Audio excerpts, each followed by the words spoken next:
welcome to the show. Luctonians versus Wharfedale, and a clash of two top half chasing Nat 2 South sides in Henley and Bury St Edmunds. But we start in the Forest of Dean with the National 1 leaders. Cinderford have been unstoppable so far this season and are looking to make it 8 wins from 8. But they face National 1 new boys Taunton Titans, who have proved that they love an upset. Joining me on commentary, Mark Gayther. Oh, he's found a way through, and he's got the support as well from Tarlin. And Tarlin looking for the line. He's got the flanker with him, and he goes over the line. Charlie Wright. Well, he's a joint second top scorer in National 1. He's just added another to his tally. Well, they made it look so easy, Taunton Titans. 5 minutes in, they lead. That was Shield. And now it's Cinderford's turn to break down this left wing. And they're going to respond almost immediately. Will Hendy finding his feet in National 1 and doing it very well there. Again, it will be the forwards. That was Gosling. Comes out to the forwards. Walsh steps past 1, past 2, bundling over. That's the try. Walsh taking it into his own hands. A step and a dive. And Taunton find themselves back ahead.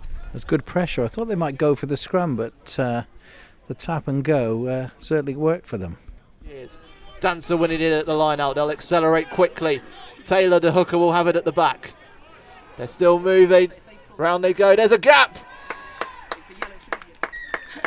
And a try. Cinderford have just shown glimmers through those last 15 minutes of what they can do, and finally it comes together. Finally they get those pieces in motion, and that's what gets them their second try. Taylor to the middle where Dancer waltzes up into the air. Round the side they go. Oh, they're on the ground. The number 1, Will Norton. But Taylor going again, look for his brace. That one should really send him over. Cinderford charging, Cinderford moving, Cinderford diving, Cinderford scoring. Nathan Taylor with the double, and more importantly, Nathan Taylor putting Cinderford in the lead. The line out is back working. Those cogs all fell into place.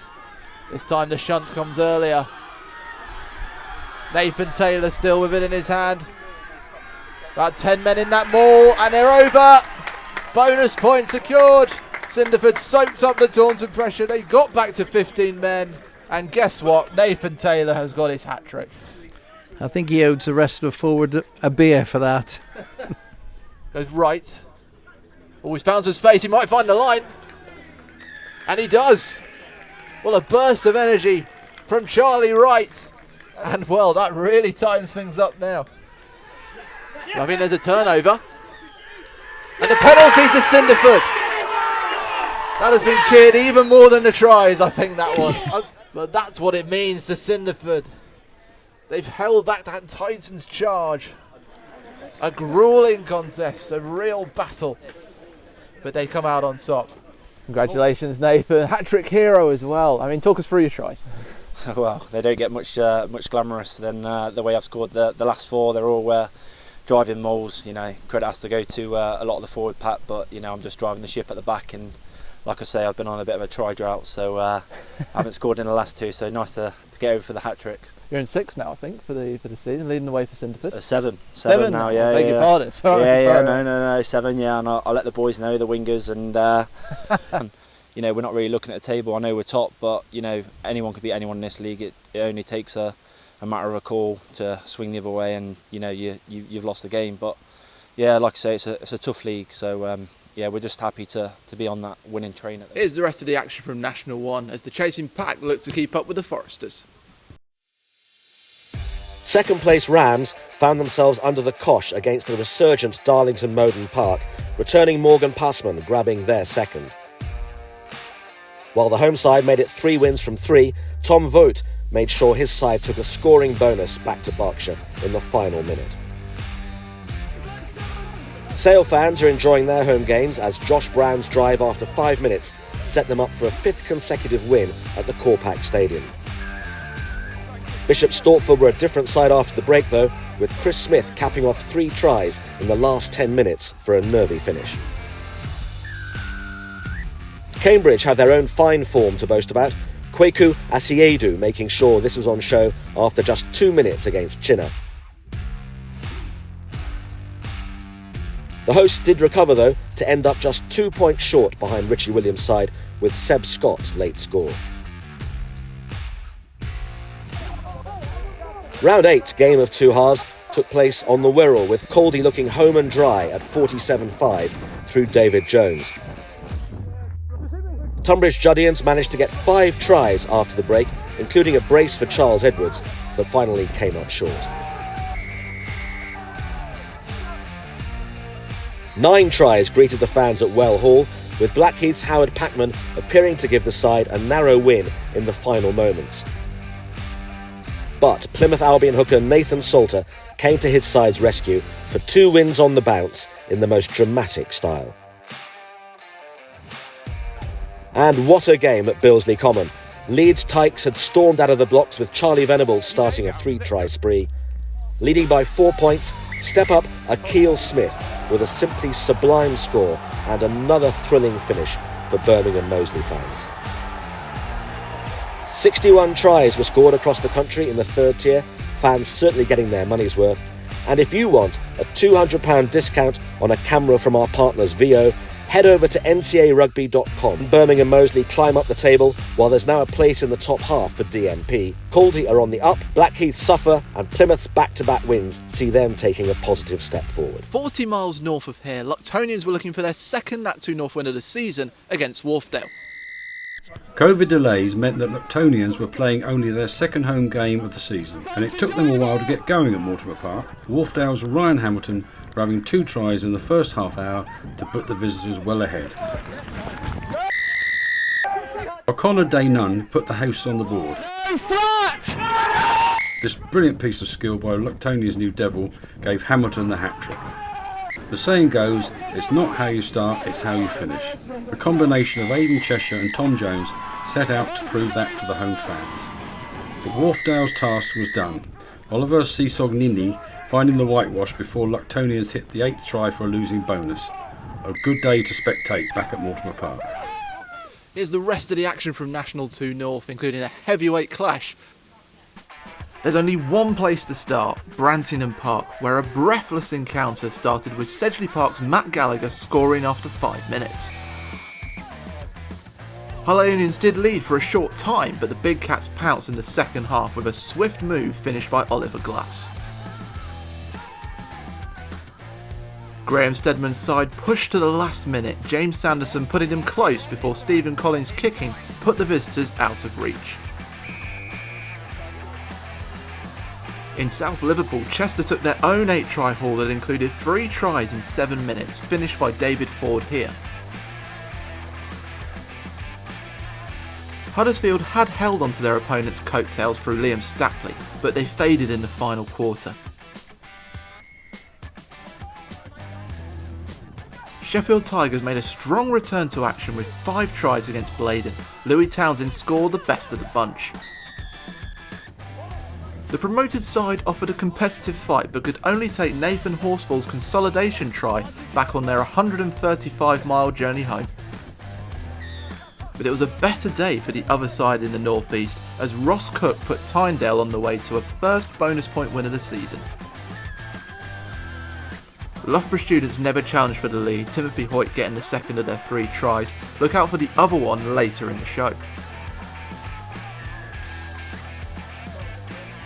Looking up the table, Hull have now won 6 on the bounce but had to wait until 35 minutes in before Ben Bootham opened the scoring. Harrogate failed to take their chances, allowing Mike Adlard's 6th try of the season to set up 3 second-half scores for the hosts. And let's cap it off at Fylde, who scored 11 tries, and Tom Carlton helped himself to 3 of them. Bourneville could offer no resistance in the first half, while Penn Tibbets gave them a consolation try with 10 minutes to go. It was soon followed up by 2 more tries for the hosts, Matt Sturgis capping off the haul in the last minute. Stourbridge's clash with Rotherham Titans was postponed due to COVID concerns. Read all about Round 8's action in the rugby paper. Hull's unbeaten run puts them level at the top with Sedgley Park, with Fylde also matching Stourbridge. Wharfedale, Tynedale, Luctonian wins mean major shifts at the bottom. Harrogate are now at the roof. Let's head to Dry Lees now, where Henley took on Bury St Edmunds in National 2 South. It's just decision making on the pitch, and it comes with playing together, it comes with experience, and a big focus for us was variety. And today, did we achieve that objective? I don't think we did, and the boys would tell you that as well. And that's, again, it's a work on. It's not going to happen overnight, which is fine. It's just changing what we do going forward. Okay, if there's a picture in front of us, it's not quite worked the time before we tried. Let's try something new. And I think it's having confidence to do that, and it's getting boys to understand that message and go forward. But a really big work on for us was our core skills, because last week in Guernsey they were non-existent, like catching and passing, and this week we had that, which was great. So it's not all doom and gloom, and plus we got the result. They're tight wins. I think people expect to get like a massive 10, 20 plus score. It's not going to happen in this league, and I'm happy to take a win. And here's the rest of the action from National 2 South, with all eyes on the top three. Starting in the Midlands, Worthing Raiders' leading credentials were questioned when Ken Downing drove over at half-time for 7-all.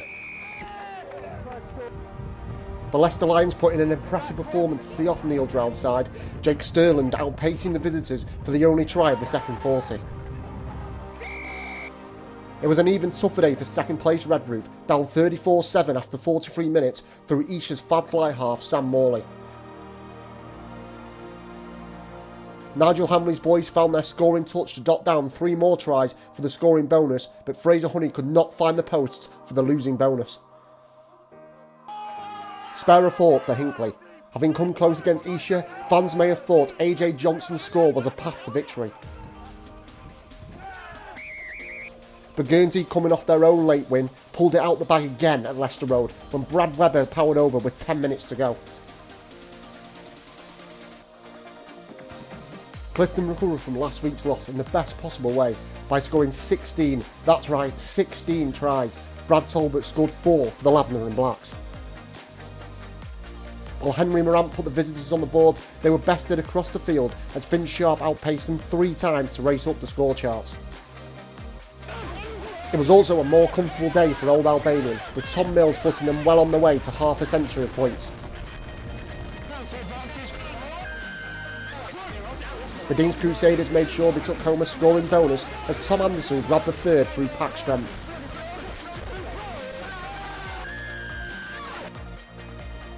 The battle of the promoted side saw Rochford 100 star man Sam Capper add this solo try to his tally after just 7 minutes.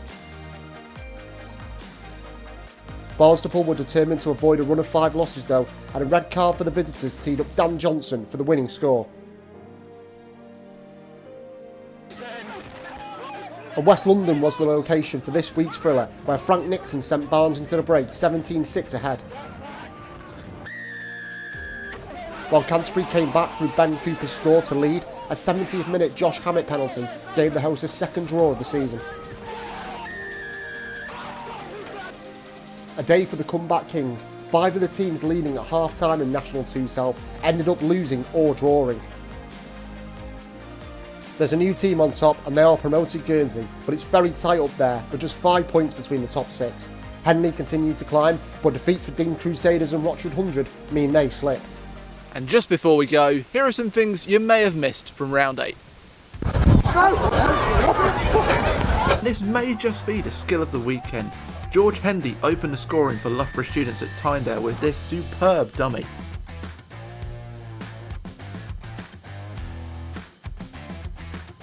Barnstaple's win marks an extra special day for club captain Winston James, who came off the bench against Rochford 100 for the second half. It was his first game in 20 months, and also his 250th appearance for Barham. Congratulations Winston, here's to many more this season. If you think we've missed something, make sure to get in touch on social media, and for the latest National League Rugby news, head to ntarugby.com. That's it from Gloucestershire, as Cinderford's charge continues. Can anyone stop them? We'll see you next week to find out.